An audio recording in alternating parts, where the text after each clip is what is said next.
Did you really kind of tweak them down? Okay, now smell your hands. Okay. Amazing. Hops contribute two things to beer. One is aroma. Okay? Now, anybody here have any of the loose cannon today?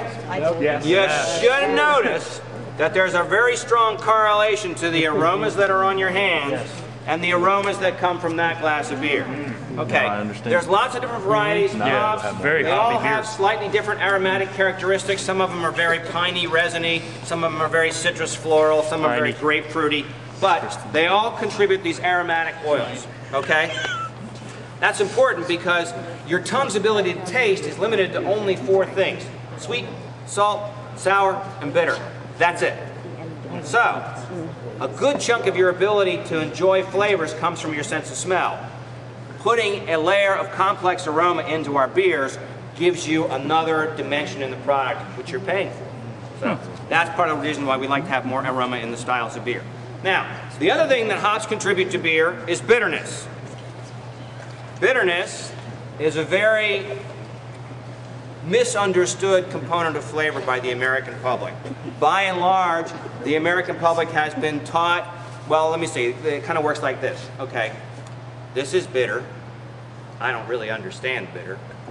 Therefore, bitter is bad. That's what it is. Bitter is bad. Well, that's a damn shame because as we said before, your tongue only does sweet, salt, sour, and bitter. So to take that completely out of the acceptable flavor spectrum is kind of like walking around with one hand covering one of your eyes. You're taking away 25% of one of your senses. Okay. The other thing to keep in mind is that when we make beer, in addition to trying to add aromatic characteristics, we are going to make beer with malt. Malt has a natural sweetness. At the very least, what we are trying to do when we make our beer here is add enough bitterness to balance the sweetness of the malt, giving the liquid more than one dimension. Again, when you are spending the kind of money that you're spending for my beer or a lot of the other craft brewers, the quality brewers in this country, you're paying for complexity. If I don't give you that complexity, I'm ripping you off. We're going to make damn sure you get that complexity. Now, some styles of beer we keep on the mild side. We're just sort of trying to get that balance. Some styles of beer we want tremendous amounts of bitterness. And bitterness is one of these flavor components that from a structural standpoint becomes more and more important as you put things into food contexts. We've begun to understand in this country pretty well the synergies that work in wonderful sort of wine and food matches, and now I'm trying to get people to start figuring out the beer and food matches. Anybody here a fan of white wine? Red wines? Red wine. Yeah, okay. Well, one of the characteristics of good white and red wines that you're looking for is a high level of acidity. And in red wines, you also want a certain level of tannins. Now, why are those important?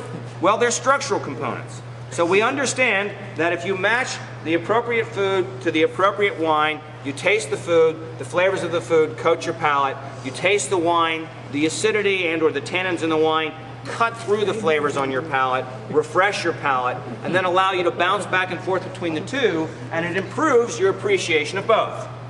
All right? Think of bitterness in beer the way you would think of acidity and or tannins in wine. Okay?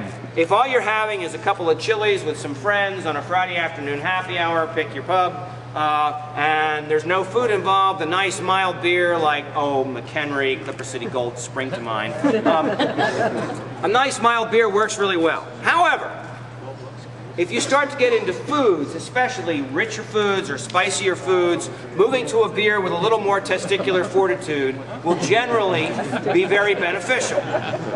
So, for example, in this area we happen to be very fond of steamed crabs.